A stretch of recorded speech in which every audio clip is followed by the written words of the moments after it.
Well, ladies and gentlemen, welcome to a very special episode of the Waterboy Podcast. Today we are live together. First YouTube upload together, but we have recorded in person once. At that point we weren't uploading our faces because we were self-conscious about how we look. But now we feel good about ourselves because we're both playoff teams, and most of you guys aren't. So who's laughing now, huh? Not me, because we're still gonna lose. Well, I wasn't trying to call it the Vikings there. I was more so looking at some other teams out there, the Dolphins, some other AFC teams I've kept my eye on. What about the Patriots? We're gonna get into that game. I don't know what the fuck's going on with the AFC play. I don't know how they do these. I don't know how they do the AFC playoffs this year. I don't even know what this next week, Patriots Bills. I don't know. I don't know what to do with that game with the situation going on right now. I don't know. Before we dive into this intro, I just want to say thoughts and prayers to the Los Angeles Dodgers. Rafael Devers has just signed an 11-year, $300 million+ extension to stay with the Boston Red Sox. Personally, I wanted to reassemble the 2018 Red Sox. I would have even called up Steven Pierce. He's probably out fishing, off a nice harbor in Florida right now. But I would have called up Steven Pierce. I would have called up all the boys, fucking Jackie Bradley Jr. I'll even take you playing center. I would have called up the whole team. I would call them all up. Not Sale though. I don't think Sale was there for that ring. Well, I mean, but that's all I got. You'd have to prepare your minor league dugout for him to come up, though. That is very true. But you know what? The one thing that I do appreciate about Chris Sale is that doesn't take the anger out on the minor leaguers. He takes it out on himself. Takes it out on that wall or whatever the fuck he punched. I thought he punched like a review phone line. Yeah, but it's not like he punched a teammate.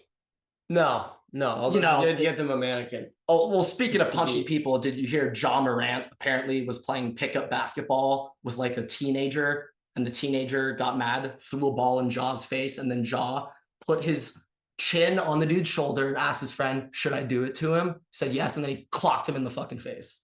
Did not hear about that. Yeah, that one flew under the radar, not gonna lie. I mean, you have a bit of an excuse. You had other things to do with this weekend. Yeah, I have a lot of stuff. But yeah, I think that's gonna do it. What is going on, everybody? Welcome back to another episode of the Waterboy Podcast. Today it is episode number 80. 80. Nice even 10. We don't get that a lot over here. We don't get special numbers. We've been counting down the numbers. Everett was thinking 79 might be cool. 75 was kind of 75 is a big milestone. 79, I'm not quite sure if we're there. In my opinion, 76 it might be a little more meaningful than 78, 79, 77, even though 77 is Luca land. I digress, so that's enough. Big weekend of sports coming. Got the national championship on Monday. Going to be going over that soft episode. And of course, last week of picks for the tournament between me and Everett. I think next year we got to have a name. I think we got to make a trophy for this. Yeah. I'm not sure who we name this after. We'll find someone very meaningful to this podcast. Not someone we know. I'm talking a big time figure, a celebrity figure. Meaningful to us. If you guys have suggestions, we'll take them. I was gonna probably won't listen, but we'll take them. I was gonna say the Chadwick Bailey Trophy, but I don't think he deserves that credit after what he did in the fantasy football league. Okay. College football. We're gonna start off with that before we get into the last week of the NFL season. Believe it or not. It's January. We're in 2023. It's a new year. Yeah. But that doesn't mean you're not disappointed. Interestingly enough, by the way, I think we started the podcast this month last year. February. It was February. So we're coming up on 1 year. February. No, we're coming up on 1 year. I mean, we're 10 weeks away from episode 100. You ever think about that? We're under 10 weeks and we do 2 episodes a week. Oh, I was saying 10 episodes. Or no, it is 10 weeks. 2 episodes a week. Yeah, 20. Yeah, 20. I was right. Yeah, okay. This guy's trying to fucking get me off my game today. I mean, look at him. I'm all smiling, man. All right. College football playoff final. Everett, TCU, Georgia. Georgia's opens up as a 12.5-point favorite. What do you think about this game? I have a pretty strong opinion on it, but I'm curious to hear what our Yeah, a new so college football expert. I'd say you learned a lot about college football this year. I don't think you pay much attention to college football as a scene as a whole. You're way more NFL. I think this year we got you a little more involved. I think I did my job. well, I think I was more physically involved than That true as than well. you. I'm talking So more the national scene. I mean, All it college definitely, football teams I in definitely, general I just pay definitely, attention. yeah, I definitely paid more attention this year, and I think that also was by part the fact that we were doing so well, and there's a lot more to pay attention to. True. But for this game specifically, for TCU and for Georgia, 12.5 points favorite, Georgia top 12.5 point favorites. I know your consensus and the general notion is Georgia barely beating Ohio State. They're going to play pissed, angry, and they're going to come to dominate on Monday. But I honestly think I think Georgia will win, but I don't think they're going to cover that. 12.5 points. I mean, almost it is a 2-score game. Yeah. I mean, I feel like the way that TCU played against Michigan and still the way that Georgia played against Ohio State, playoff football is a completely different thing. Max Duggan didn't have a great game versus Michigan. He's going to try to make it his mission to have a good game next week. Quentin Johnston, the wide receiver for TCU. Now, all right, this is my first. I'm very happy you just brought up Quentin Johnston. I got something to say about Quentin Johnston. So they didn't match up the whole game, but first drive of the game for TCU, it's a 3rd and 1. Quentin Johnston on true freshman corner, Will Johnson. They run a slant. Now, I don't know about you, but if you have the quote unquote best receiver or number 1 wide receiver prospect, according to a lot of you guys out there, why is he getting clamped on 3rd and 1 by a true freshman? I don't think Will Johnson's getting the Stingley treatment this freshman year. No, he's not. So I don't want to hear TCU fans all of a sudden, or not even TCU. I'm not. I don't mean to come at TCU people. I'm not, general people out there who are saying Quentin Johnston should be the first receiver off the board. Go look at that game, what he did in press coverage against true freshmen. Yeah, getting bottled up. So that's not a wide receiver 1, in my opinion. That dude's upside is fucking N'Keal Harry in the league. Literally. Wow. Don't come at me. It's true. Look at him. What does he do? Does he get open? A couple plays. Quentin Johnston, I'm just saying, this dude, I'm giving him the overrated tag. Because I just, what I saw against Will Johnson on a 3rd and 1 fucking slant. What are you doing, brother? As a prospect, I still think he's a top 5 prospect. I don't know how he's going to do in the NFL, but I still say he's a top 5 wide receiver prospect. Maybe I gotta look through everyone. I think because right now, at the top of my head, I still have the JSN bias, but he's not going to be the first receiver drafted. Shea. I do think though, JSN. Oh my god, if my Chargers got him, oh my god. I think I also. Wide receiver landing spot we talked about, like preseason before the season started, I thought Christian Watson was going to finish his career top 3 wide receiver in that draft class. Right now, I don't know. I guess it's a slightly better than what it started. Yeah. He's not top 3 right now. He might end with the most. We could see what goes on. He might end with the most receiving touchdowns. Right. We could start with that. We could do something. I don't know. I feel like landing spot's very important once again, but I don't know. Quentin Johnston, in my eyes, the fact that people are saying he's the bona fide number 1 receiver off the board is nuts to me. Nuts. Number 1 attribute of a wide receiver is getting open. Hate to say you can't do it on a collegiate level. It's very hard to do it in the NFL. Exactly. So if you can't get open against an 18-year-old, how are you going to get open against even your corners? How do you get open against them? If you can't get open against a shot? Yeah. Because you've been pooping on the corners. For the Vikings. Two-way? Oh, I thought you were talking about 2, and I was like, no, Vikings. Like, yeah, okay. They're gonna clamp him down too. Yeah, I thought you were talking about 2. No, I wasn't. I wasn't talking about 2. No, I'm saying Vikings. Like, if he can't get open on an 18-year-old, how do you expect him to get open against NFL corners? That is a little bit of a problem. And I'm not. Will Johnston's extremely good. This is also me saying. I gotta swallow my pride here. Will Johnston's a really good corner. But like, once again, like, he's not. It's not like he's getting the Stingley treatment. Nobody going into that game thought Will Johnson was clamping up, other than Michigan fans. Other than that, everyone would assume Quentin Johnston was going to light him up. So, hey, do with that information what you will. I don't know. In my opinion, TCU, that running back's got to be healthy. I'm already forgetting his name. I don't know. But I literally, like, I'll be honest, I'm not that tapped into TCU football. I apologize. I'm not that tapped in. You're not an avid hypnototer? No. Which is also amazing. That shirt, phenomenal. Yeah. And it's also very ironic that Barstool made it to Portland, Michigan. So yeah, a little funny. Anyway, I think that TCU, I don't even know about the pass game, even though Georgia, that's how you expose them, is in the pass game.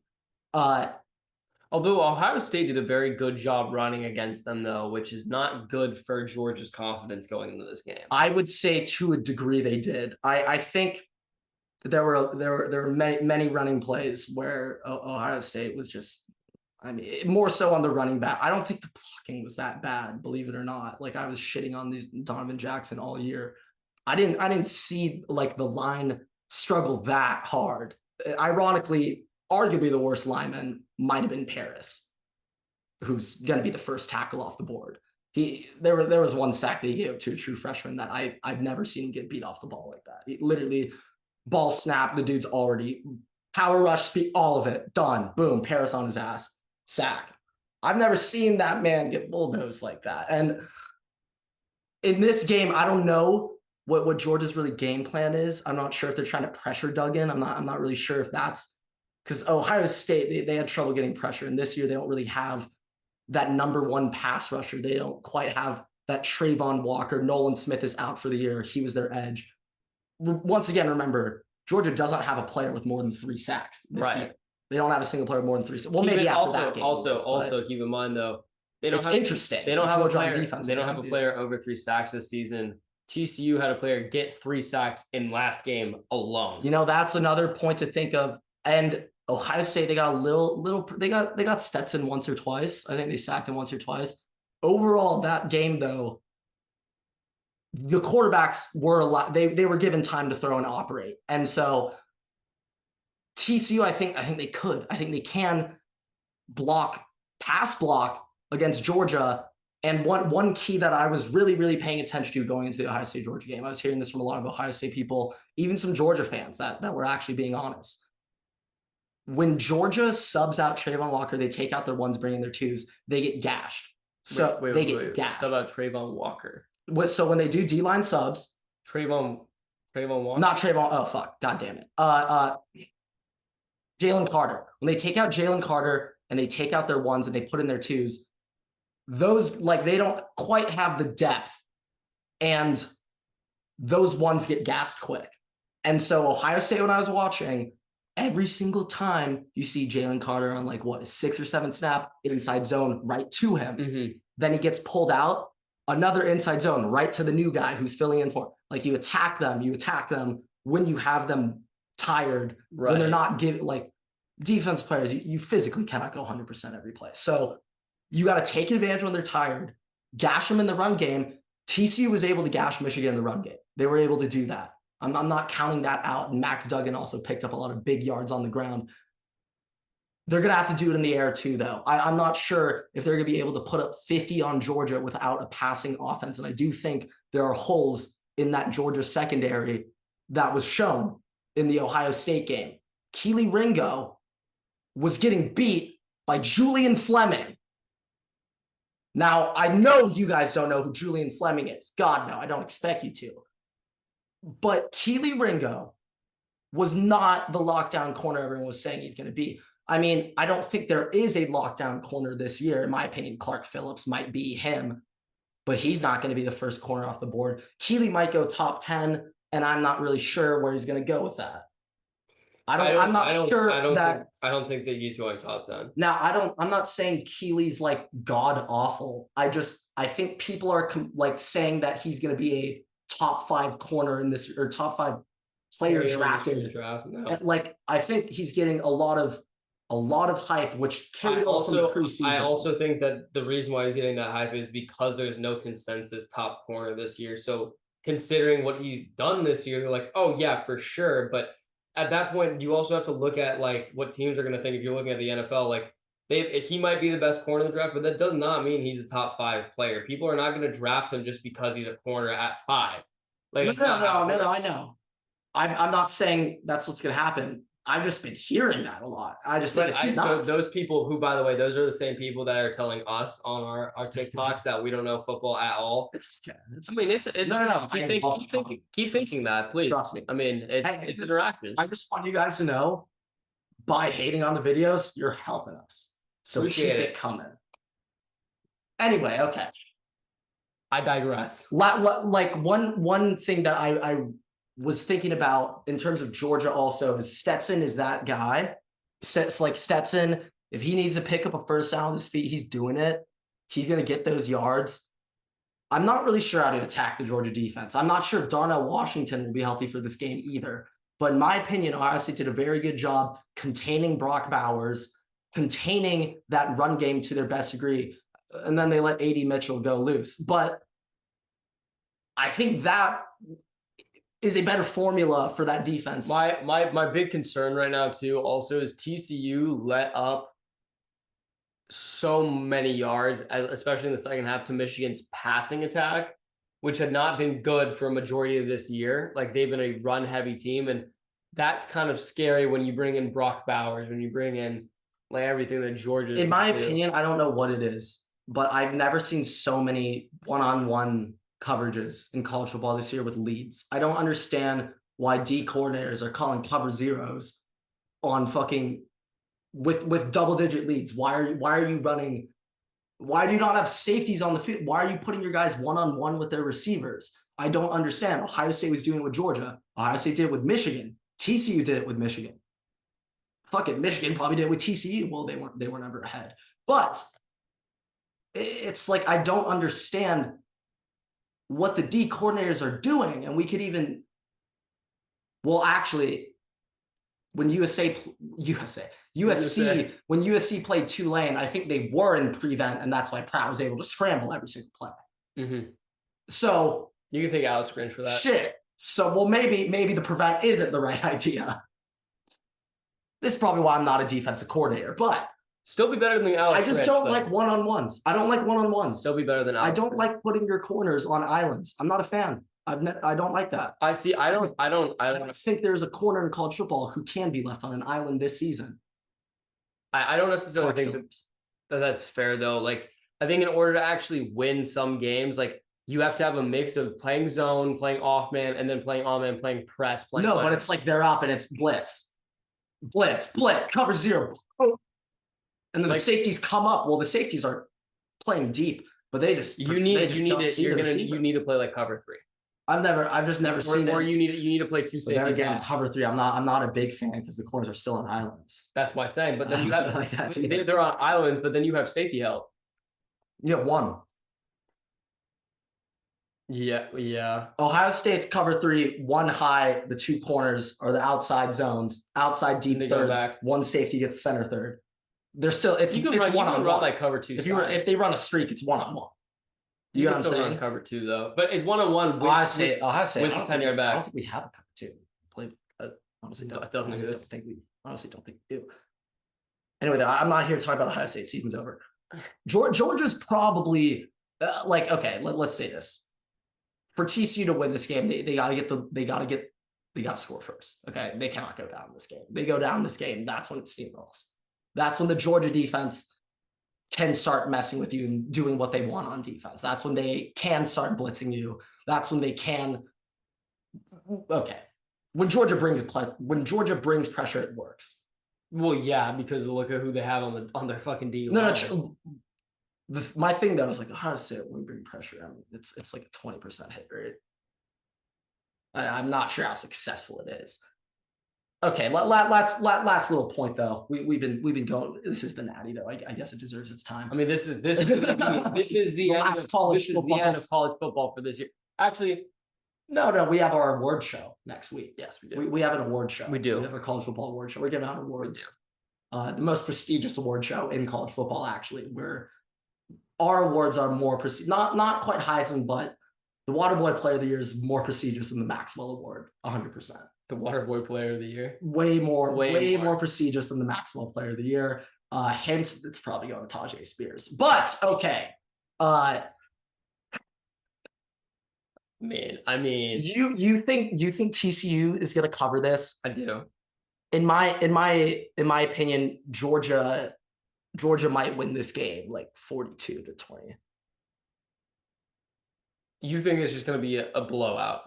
I think, yeah, I do. And you know what? I'm not the greatest college football picker, so you probably shouldn't take what I'm saying.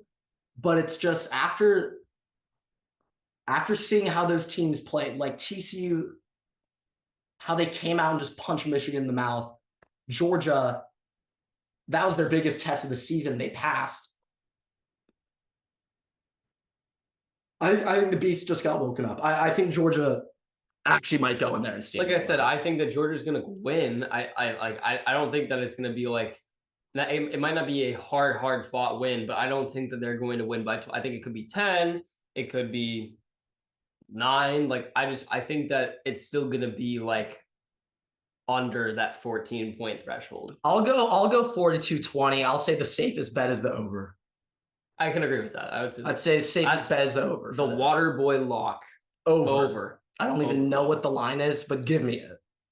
We're going over. All right. That's all I got on college football, though, Everett. You got closing thoughts? Are you ready to dive into the extremely impactful Vikings-Bears game this weekend?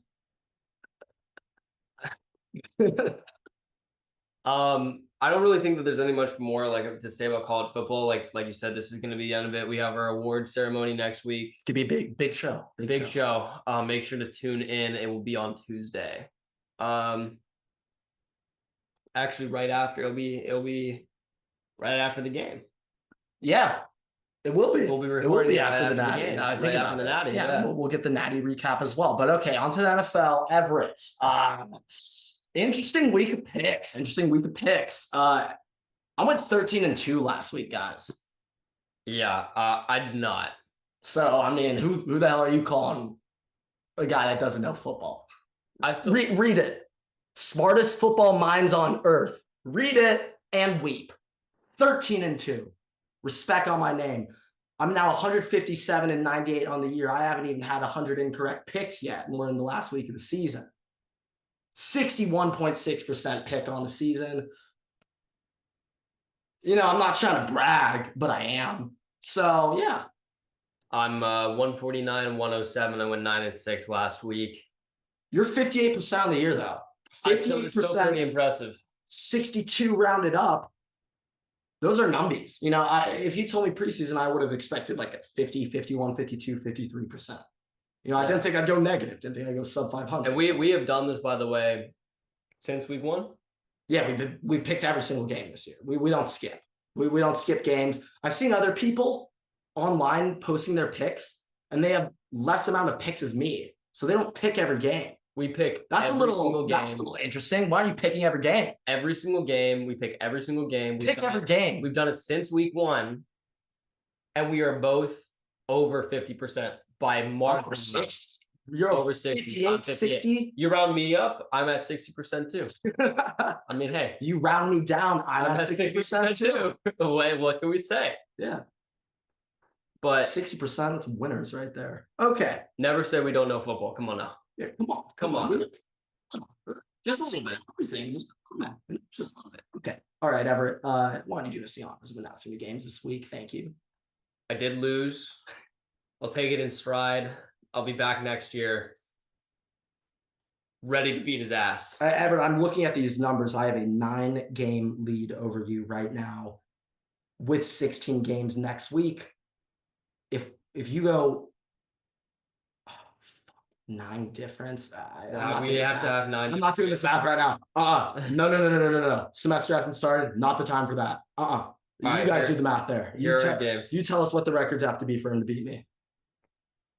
Here are the games: Chiefs, Raiders, Titans, Jags, Vikings, Bears, Bucks, Falcons, Patriots, Bills, Ravens, Bengals, Texans, Colts, Jets, Dolphins, Panthers, Saints, Browns, Steelers, Chargers, Broncos, Giants, Eagles, Cardinals, I just say 49ers. Broncos. Like I think I know who you're picking in that game, but Cardinals, 49ers, Rams, Seahawks, Cowboys, Commanders, Lions, Packers.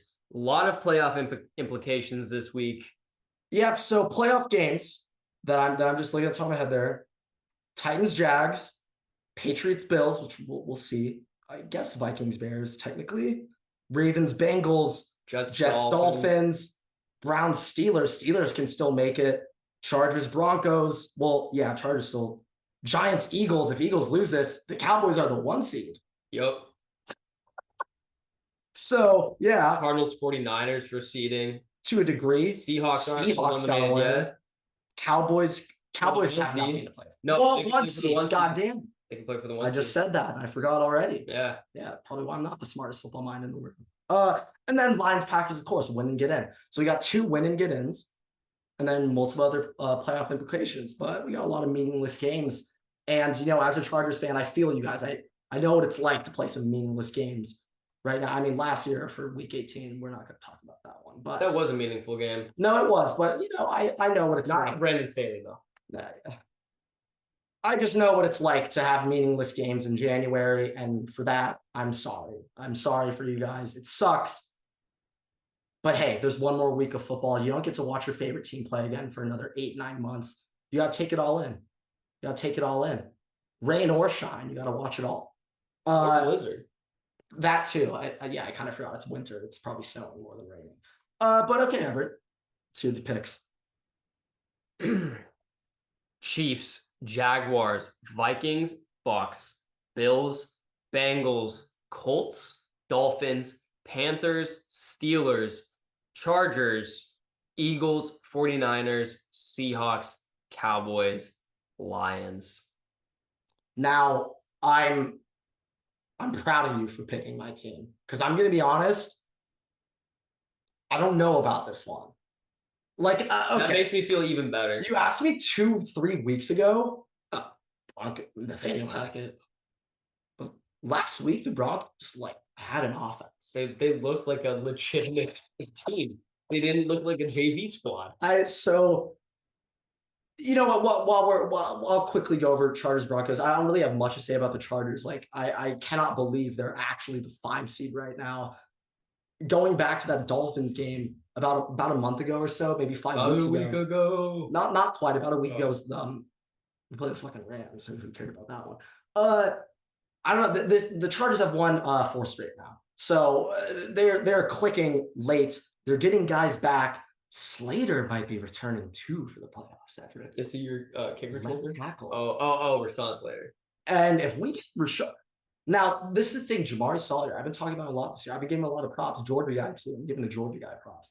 Jamari Salyer has been very good this year, filling out left tackle. He played tackle at Georgia, but he was drafted as a guard. Guard is his main position. He's not a tackle, but he's been doing a serviceable job. I'm not acting like he's an elite tackle. But if we can get Slater back and we actually have time to throw some medium deep balls, I think the Chargers offense, not saying we're winning the Super Bowl, but it's just preseason what I was saying, like, holy shit, we could take the top off teams. Look at the Chargers offense last year with everyone healthy. I think they were the '1 team in scoring. So I don't know. We're going to have to see what Slater's like. I do think, though, this 5 seed is so important. 5 seed, you get the winner of Titans Jags, although playing in Duval, holy shit. But I'd take that over playing in Cincy. I don't want to go to Cincinnati. Round 1. No. I don't want to go there. Although I'm not gonna lie though, Cincinnati's defense is terrifying. If the Titans win that game, I'm not that scared. If the Jaguars win that game, I'm scared. I'm scared. Right. Like, so, and another thing though, little revenge game. Chargers lost the Jags week 3, got shit on, got murdered by the Jags at home. Little revenge game. We beat the Titans, so it's a revenge game for them if we play them. Did you play in Jacksonville or in LA? In LA. Okay, so you're still gonna lose. I'm not sure. I still wouldn't feel that. I don't feel confident. I wouldn't feel confident. But you know what? Revenge game, maybe the boys can get up for that. Oh yeah, they are. Guess what happened week 3? Joey Bosa tears his groin. Rashawn Slater tears his bicep. Oh, no. We're going to fucking murder Duval if we play them. Oh, no. We're going to actually murder. It's injury revenge games. Yeah. No. I want Duval. Feed me Jacksonville. And we're rooting for the Bengals this weekend because if the Ravens win, then we have to play the Bengals. So fuck that. We are rooting for Jacksonville. Mark it down. When they play Jacksonville and lose, mark it down. You can come at me. Write it up. Old take exposed. Yeah, I mean, Sense Old take exposed. Tell him now. Tell him now. So you have it marked so down. He has it ready to retweet it so we get more exposure on Twitter. Tell him now. Okay? All right, let's get your picks. Boosie's interaction, boys. Let's get your picks. Chiefs, Jaguars, Falcons, Bills, Vikings, Bengals, Colts, Dolphins, Panthers, Browns, Chargers, Eagles, Niners, Seahawks, Cowboys, Packers. Now, picked a bunch of teams that they don't have a reason to win. I picked Falcons over Bucks, and then I picked Browns over Steelers. Okay, You forgot one key thing. Those two. This is. Let me make one argument first, though. Okay. For the Browns Steelers game, I don't know if you realized this. I'm sure you did, but Mike Tomlin is not only coaching in the playoffs, he's coaching to continue his streak. Everett, who has been talking about the 500? Oh, I know you have, but I just want to make sure you realize what you just faded. I'm fading it on last week of the season. I've been riding the Steelers very hard past couple of months. I've been a fan. But this is a game where it's a divisional game. Gotta throw everything out the window. Oh, I know, but I'm not. That's all right. Now the vibes pick here is the Steelers. That is the vibes pick. I'm fading the vibes. When was the last time that worked out for you? Last week, I went 13-2. You faded all vibes that week? I went pretty much all favorites. None of the favorites were vibes. Not really. I can look back. Well, my vibes pick got canceled. Yeah. Like Steelers, Ravens, well, we had an asterisk on that. We did have an asterisk on that. But okay, all right. Let's just look at the AFC instead of doing a breakdown for the Chargers game and the Vikings game. Let's do a breakdown. I don't want to break down the Broncos game. I'm more interested in talking about playoff scenarios. That's what I'm about to say. Let's do that. So I'll do the NFC. You could do the AFC. Okay. That roll for you. Okay. So we're looking at this, right? One, we have implications for this last seed. So we have Lions, I think Commanders. Commanders are out. Lions, Packers, and Seahawks. That's it. So most likely scenario is going to be winner of Lions, Packers, unless I think they tie and the Seahawks win. I have no idea about the ties. I think if the Lions and Packers tie, the Seahawks win, then the Seahawks are in. Yeah. Not entirely sure how that plays out. I should have and could have done more. Seahawks have a tiebreaker over the Lions. Seahawks beat the Lions this year. So if Seahawks win and the Lions win, they'll have the same record. Seahawks are in. Okay. So yeah, if Packers win, they're in. If Packers lose, the Lions also need the Seahawks to lose to get it. So, which is so Lions. And they're playing the Rams. Oh, Everett, how Lions would it be to beat the Packers and they don't get in the playoffs? Honestly, though, for the NFC. Oh wait, when that game occurs, they'll already know. I know. But also, it is just perfectly Lions enough that even if they are eliminated, they're not going to care no matter what. They're going to play to win. Isn't a win and get in game. I just thought about that. But also the thing is it can be a win and get in game. It can be. It's a little asterisk there. But the other thing is, even if the Lions are eliminated before that game, they don't care. They're still trying. Did you see what they did last year? Yeah, so vibes pick line there, but like also if I'm the NFC, I'd rather have the Seahawks in than any of those three teams. I mean, Seahawks, I'd most like to have in. Lions are a little scary. Now I'm not saying Lions are gonna go win the Super Bowl. But a Lions 7 seed matching up round 1 against that 2 seed. Who's got that 2 seed? Everett Niners. If Niners lose, Vikings win. Vikings have it. Right now, is it Niners. Eagles, Niners, Vikings? Yes. Okay. So here's the thing. That Vikings game is at noon. Okay. The Seahawks game. That Seahawks game is at 3:25, 3:30, all Central Time. So the Vikings have nothing. The Vikings basically have an option here. They basically can decide you rest your players. You're just going to take the 3 seed.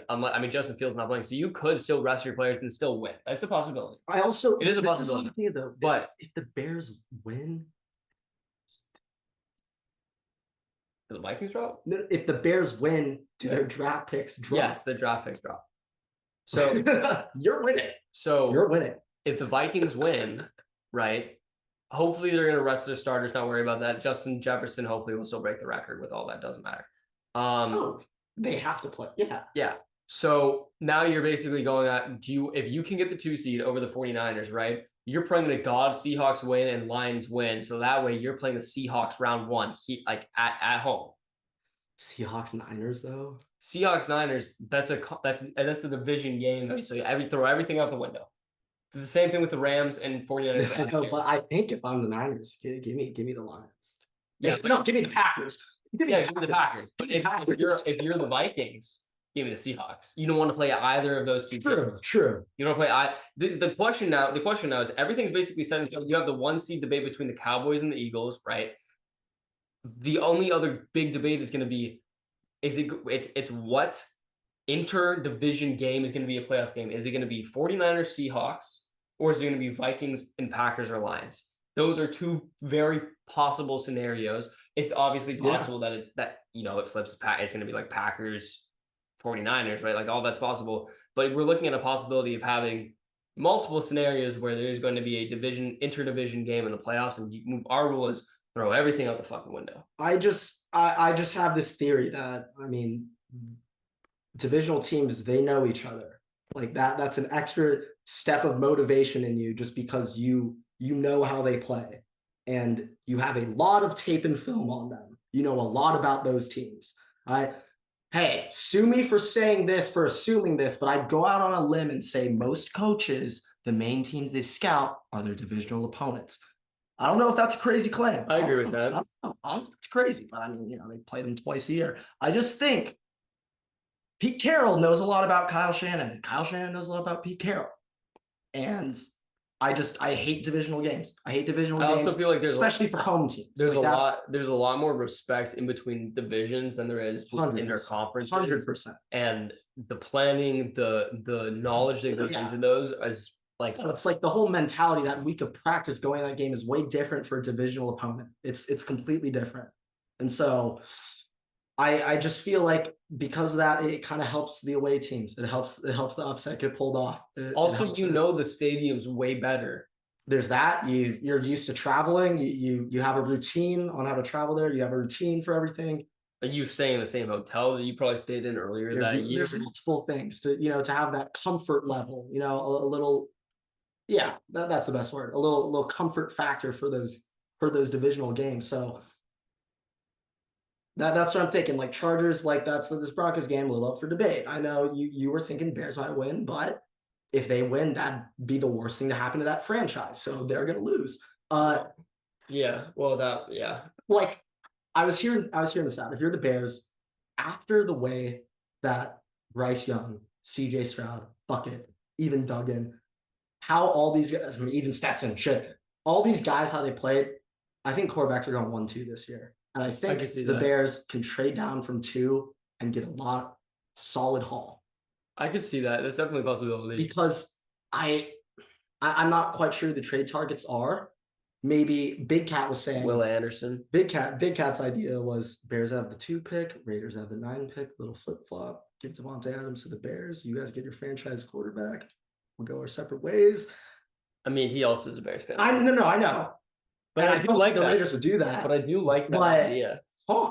I do like that idea. I'm not sure if that make the Bears contenders. No, I also don't know but if the we're Raiders looking at Johnston. I don't know if the Raiders would also want to do that because then you're letting go there's a lot of your franchise wide receiver, then your franchise quarterback no longer has anybody to throw to. But you also quarterback's gone. Derek Carr. We're talking the pick. But then you're either getting CJ Stroud or Bryce Young. I do think that at 9 they can still get Will Levis, and you're just taking a flyer on him.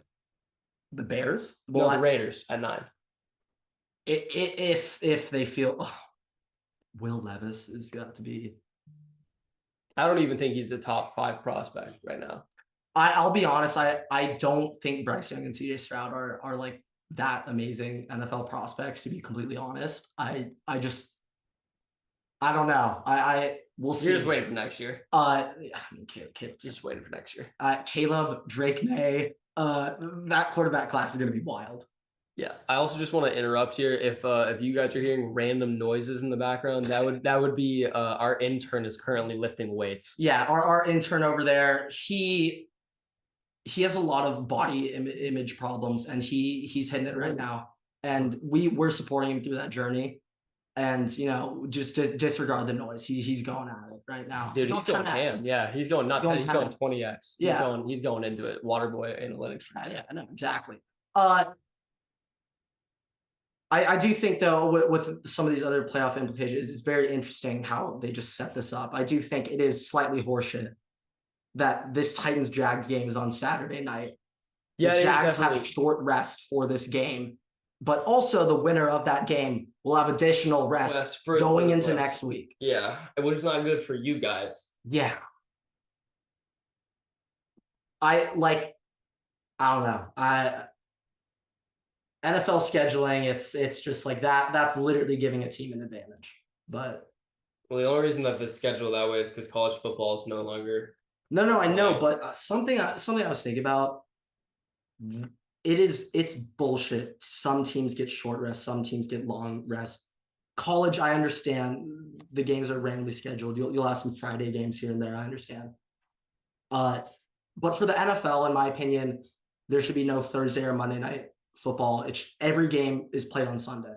That's, in my opinion, that would be the most fair. That's the best thing. Viewing perspective, no, we would hate that. But you forget the NFL is a money. No. I know. I mean, they'll never do that. It's just like it is horseshit. That playoff game. Yeah, he's really going at it. Yeah. No, he's really going at it. I just want to say it is horseshit for a playoff game. That's certain that a team, the home team, will get more rest. I'm sorry. I'm fucking distracted. I know it is a lot. It is a lot. I'm just blown away right now by this. I don't know. Talking about the intern and the situation in the NFL. Okay, Everett. Now that I kind of want a quick little. This could lead into your power rankings clips, but I want to ask you again: which 3 teams are you most afraid of going into this playoff run as a Vikings fan? NFC or AFC or both? You tell me. Your 3, I'm assuming most of them will be NFC teams, but your 3 most terrifying teams, I do not want to play you. Oh, no, he's going hard. My God. Okay. Dude, you got Bengals 1? No. 49ers 1, Bengals 2. Last one, Packers. Okay. I respect you for saying that. That takes a lot of man out of you to admit. I'm honestly going to tie Packers and Lions. My 3 teams that I'm most afraid of are the Chiefs, and the Chiefs. Those are the 3 teams I'm most afraid of. God, no, I do not want to play them. Not this year. I know in past years we've gotten some dubs in Arrowhead. I don't know what's going on this year with Mahomes, though. Hear this out, Everett. With no Tyreek Hill, I think Mahomes himself has had to do more, and because of that, they're operating better. And it might sound weird, but by getting rid of or by not having Tyreek on this team, Andy Reid now has to think. Like he's got to dial something up to get some first downs. You can't just throw to Tyreek every play and Travis. I just have a feeling that the Chiefs might be scarier on offense this year than they were in years past because Mahomes has to do more, and he's clearly capable of doing Yeah. it. And I never thought I'd be saying that, but the Chiefs might be more terrifying without Tyreek Hill, just because of how this offense is forced to operate now. I can see that. I was thinking about listing the Chiefs just because also in the playoffs, they're completely different. It's a completely different situation. Even the fans in Arrowhead, completely different. So it's just, I understand that. It's also when you get to playoff football, throw out also like there's the division, throw everything out the window. Playoff football, everything Gone. out. See it. We'll see you later. The playoffs are a different beast. Like you could have Tom Brady in the playoffs. They're 8-8 right now. Could be 9-8. Gets in the playoffs. Don't matter. Yeah, fair. Don't matter. Are there any specific games? Oh, okay. Actually, this is a big time game for me. That real quick. Giants at Eagles. Giants are locked into the 60. They have nothing to play for. However, Everett, I think the Giants, they got a good chance of matching up with the Eagles, assuming they win stuff. If I'm looking at it from a Giants perspective, I don't think I'm throwing away this game. I think I want to go out there and give it my 100%, see what we can do against the Eagles. I want my boys to have some confidence going into the playoffs. Are the Giants would be playing whatever the 3 seed is, right? Yes, they're locked in. They're playing the 3 seed right now. It'd be you. Yeah. Okay. And what are the Cowboys for? Cowboys are currently the 5 seed. If they win and the Eagles lose, they're the 1 seed. Wait, no, 5 plays 4, right? 5 plays 4, 3 plays 6, 7 so plays 2. So they'd be playing the Bucks.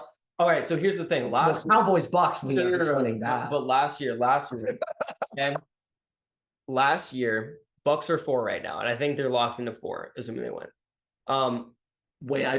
Last year, I have another topic. Last year, Tom Brady played the Eagles. Bucks played the Eagles last year, knocked the shit out of them, and eliminated them from the playoffs. If I were a different Eagles team last year, then they were, but doesn't mean Tom Brady's any different. No, now. True.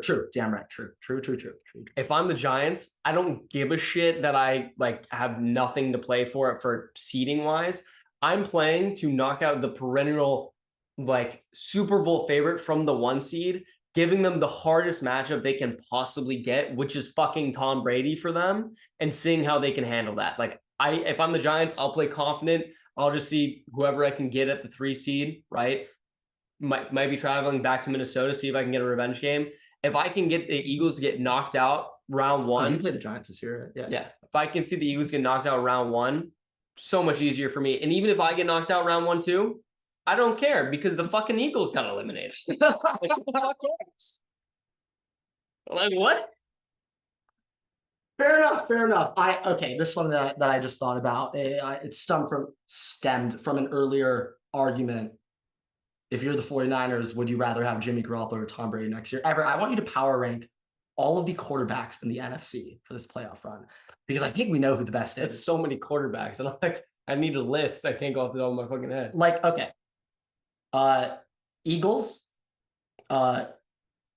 Eagles, Niners, Vikings, Cowboys, Bucks, Cowboys, or I would say Cowboys, Giants, and then Packers.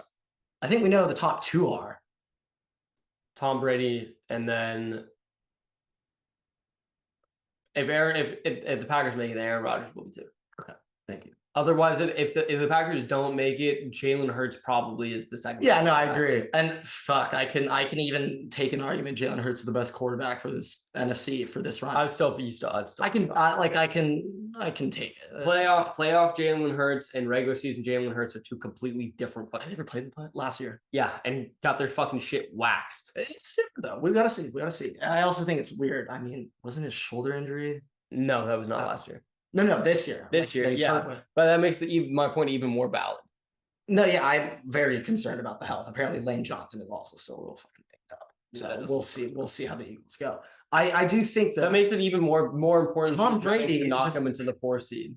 This is just what I want to think about Everett. Tom Brady is about to backdoor his way into the playoffs And he's going to go up against Dak Prescott or Brock Purdy. Jalen Hurts. Maybe Jalen Hurts, but he's not going up against the elite of the elite. When you'd assume off your head, just thinking quarterbacks, like Tom Brady versus Brock Purdy, that's objectively hilarious. That is hilarious. It reminds me of the 2017 playoffs. Nick Foles versus, it is objectively hilarious thinking that Brock Purdy will be favorited over Tom Brady in a playoff. Now I know it's not Brock Purdy versus Tom Brady. Also, but it is. If Tom Brady has never lost to the Cowboys. I think he's 9-0. He's not versus the Cowboys. Career against. Well, yeah. I mean, shit. I guess he has only played them once in the playoffs because he's been in the NFC for like 3 years. But also, if he plays the 49ers, oh my God, the 49ers are gonna get torched. Do you think? I kind of. You do realize he is a No. I know. We went over this. It's very funny how Aaron Rodgers and Tom Brady are Bay Area guys who want to play for the Niners, and the Niners said no. I think it's very funny. So there obviously is motivation there. And that's where his parents are from. They're there. This 49er team has won 9 straight, though. Like I said, you get to the playoffs, I don't give a shit. Everything's out the window. 49ers should be your number 1 team. I don't know what your rankings are, but I think 49ers are my number 1 team. They're not my number 1 team, and I'll tell you why. Okay. I think we'll get to the pot here. Let me explain. Going down and coming back. Let me explain. So I'll give my power rankings here in a second. 49ers are not my number 1 team. They're not my number 2 team right now. I've had them. Were they 2 last week? They were 2 last week, and let me explain. They played the Raiders. True. Last week. They won by 1 score against fucking Jared Stidham.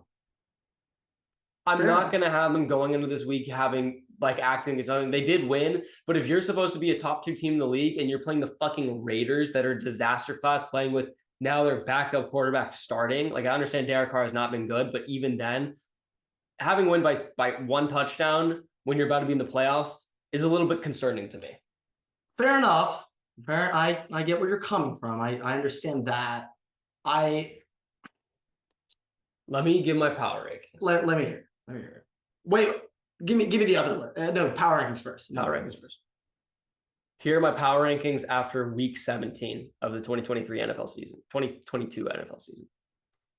Bills, Bengals, 49ers, Cowboys, Eagles, Chiefs, Chargers, Vikings, Jaguars, Ravens. Okay. Something I've been noticing a lot of people talking about are how look at how do you have the Ravens in the top 10? Look how ass they are. Lamar Jackson winning without Lamar. Lamar Jackson. That defense is scary. Now look, they did lose last week, but Lamar Jackson is not playing. He's going to be coming back, and he will be here. Is he playing against the Bengals? I think he's playing next week. So they should sit him out. So if you look at it, the way the power rankings are situated are who I think would beat these other teams behind them, right? No, yeah. So you're this is. I'm sitting here. No, this is Peter. What do you think will happen in the playoffs projections at this point? Exactly. Which I honestly think that's also that's kind of what I always think power rankings are. Is those top 10 teams are going to be who you think are in the playoffs and who you think can win. I will be giving my final college football playoff rankings, and Ohio State is the 2nd best team in the country. I know on paper. Well, we're gonna have to do all the rankings, but Ohio State's the 2nd best team in the country. We're at least top 10 now. You're probably going to be at 7, maybe even 6. Well, we were at 10 when you made your list, right? Yeah. But just taking out USC like that is fucking. you're in Brian. I didn't have USC in my top 10 last time. Now they're even further down. Shit, they might not be in top 15. Should I do a full 25? That's going to be such a long. That'd be such a long. That'd have to be a YouTube short. That's so long. I think it'd get a lot of people angry if I did a top 25. Do both. Yeah, we do top 10 and then part 2. And yeah, that why don't we do that? Yeah, part 2. Okay. See, we're innovating literally live in front of you guys. You get to watch the fucking business negotiations. Okay, power rankings. My first thing I'm kind of thinking about seeing that. I like how you got Chargers 7. I like that. I mean, personally, that makes me feel good about myself. They moved up one spot. I just have a feeling we're gonna find a way to charge her. Yeah, you will. And But that doesn't mean I don't that. think it'll be round one. I have a feeling we might lose by like 30 in the second round. Like the Bengals. And it's gonna be really, really, really hard to come on this podcast and talk about Chargers. It's gonna be difficult. But that's why they're ranked lower than the teams that they're gonna lose by 30 to. I just seeing the number 7 next to the Chargers, it just puts me through a lot of emotions. That's all I wanted. That's all I really wanted to hash on. I do think, though, out of all those teams, what do you think is okay? You got Eagles 5. If Jalen Hurts 5, yes. and Lane Johnson come back, if they come back and they're fully healthy, push them up. CJ Garner Johnson, he comes back too. Would you throw Eagles ahead of Niners? No, I haven't all year. Would you throw them? You have them ahead of Cowboys, but would you throw them ahead of Chiefs? You have them ahead right now. They're already ahead of the Chiefs. Wow. I think. Can you put them up? Because I don't want the Chiefs to hear this and then start coming at me. No, the Chiefs are staying at 6. Oh, they're 6 last week. The Chiefs. I live rent free in the Chiefs hat. Oh yeah, I do. You hear that, Pat? The Chiefs are terrifying. The Chiefs are terrifying. Even the Chiefs. And I also want to shout out Patrick Mahomes. You haven't heard a peep out of his brother or his wife all season. You, sir, are the real MVP. Everett, let's hear your top 10 running back. Okay, so let me give some context. Is this for the calendar year or the season? You mean for the last 3 days? Or the 2022 calendar year. So the way that I ended up doing my running back rankings is, we'll say that it's basically conceived in this season, but like I kind of also use a little bit of context from last season too. Like I'm just thinking general, like this is the general top running backs, but a lot of it's based in this season. To be honest, when I do my next ranking, I'm fully projecting how they'll play next year. But yeah, so that's kind of the way that I think about it. So I did a list last week, or last episode, and I guess last week, and I got torched by Grant for not including some players, and no, just one guy. And I've gone back to reconcile and deliberate with myself after that performance, and that's right, he's coming in at the number 9 spot. And I also have actually looked at some stats this time, because when I made that list, I was flying with our team to Dallas for the Cotton Bowl. I was not necessarily thinking about everything, didn't have Wi-Fi, couldn't really check things out. I was just kind of going off the top of my head and who I could remember that was a running back at the time, just so that I could have the list ready in time. That was my mistake, and it will not happen again. With that said, here's my list. Top running backs of the 2022 NFL season. I'm ready. Christian McCaffrey, Saquon Barkley, Derrick Henry, Dalvin Cook, Austin Eckler, what the fuck? Hold up. Do the whole thing. Run it back. Do the whole fucking thing. Whole thing again. Derrick Henry's on there twice. I didn't mean to do that. Okay. Here we go. Christian McCaffrey, Saquon Barkley, Derrick Henry, Dalvin Cook, Austin Eckler, Alvin Kamara, Josh Jacobs, Nick Chubb, Travis Etienne, Justin Fields.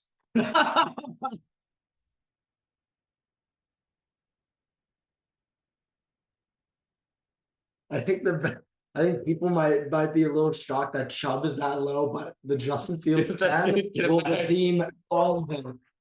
That will redeem everything. To be completely honest, though, he's been a running back this year. If I'm gonna be honest, he's been the most explosive running back this year. Season, yeah. He literally. Okay, we don't use the term bust off. Justin hit us with pause after he made that comment about the guy, coming on his back. But Justin literally breaks off like a 30, 40 plus yard run every single first half. Yeah. First half. If he could do in the second half too, they might move up to number 7 on that list. But Justin Fields, he's been able to show, and also keep in mind Mooney and Claypool are out. So I mean he's not throwing anyone. So you gotta keep that in mind too. Fuck, this is fun. Would Davante Adams really propel them forward though? I'm not saying they win a playoff. I do think at this point though, you need Justin to develop as a passer. They need to do three things for that team. Like Justin, he has the clean. They need to fix the entire O-line. And I don't know how to do that in a year. Don't know how you do that in a year. They need wide receiver help. I still think Darnell Mooney can be a number 1 wide receiver. I don't think Chase Claypool can be a number 2. So having Davante Adams there would fix that. I think adding one more guy to that room. And they need to redo the entire defense. I think I don't know how you do that. But here's the thing: you have so much cap. If they get the number 2 pick, I've been reading into that too. They got a lot of cap space this year. You have a lot of cap space. Recruit people. You got to recruit people, sign people. You just recruit them on the basis of what Justin Fields is gonna be. That's the huge thing. Actually has to be. And also they're gonna build. I think they're in the talks to build a new stadium, new facilities. Right? You do all of that stuff. Yeah, it's been. I think Soldier Field. It's like more. It's really old. I think it's the oldest stadium in football. Older than Lambeau? I think it's those two are like the 2 oldest. Yeah. I think that there have been talks for that. So you do all of that, and then you have the 2 pick. You can trade that to majority of any team. You can get multiple draft picks. You can get multiple players first. You also get their 8th overall pick in this draft. You get so much. So I mean, also think about who's been going, like what players have been going for, like Khalil Mack to you guys, 2nd round pick, right? I know 2nd round pick. He's an older player. He's an older player, but he's still a great player. So if you think about that, go and buy all these older players that they have draft capital. Remember, they freed up and got even more picks from Robert Quinn and Roquan Smith this year. Also, I want to say, and I said this when that trade happened, I didn't think the Robert Quinn trade was a win for either team because I thought Robert Quinn was going to be terrible. And guess what? It's been fucking terrible. I mean, I guess you could say the Bears won because they got a pick. They got a pick out of it. I'm not sure. I think they got like a 6. And they cleared his cap off. That's probably the bigger win. Same with Roquan. Although Roquan actually has been a good player. Did they sign Roquan to an extension? I feel like they did. They did not. Or maybe they did when they traded him like a week later. I just remember seeing the video of Roquan crying after they traded Robert Quinn, and you see that and you're like, the season's done. Yeah. That's what I got on this episode though. Very special episode of the Waterboy Podcast. First live upload, or I guess YouTube upload of us in person. It's gonna be a great weekend of sports. Last week NFL got the national championship on Monday. We'll be with you guys on Tuesday morning, recapping the game, giving our awards. And then next Thursday's episode, playoff preview. Next Thursday, I'm just going to get you on this now. We're going to be giving we're going to do a March Madness bracket for the playoffs. I think we should do that. Let's do like a bracket. Let's pick everything. Put it out. Yeah. Okay. I think that'd be fun. Live development. Yeah, you guys are literally watching live negotiations on air. But thank you guys so much for watching. Rate us 5 stars. Check it out on YouTube. 6 stars.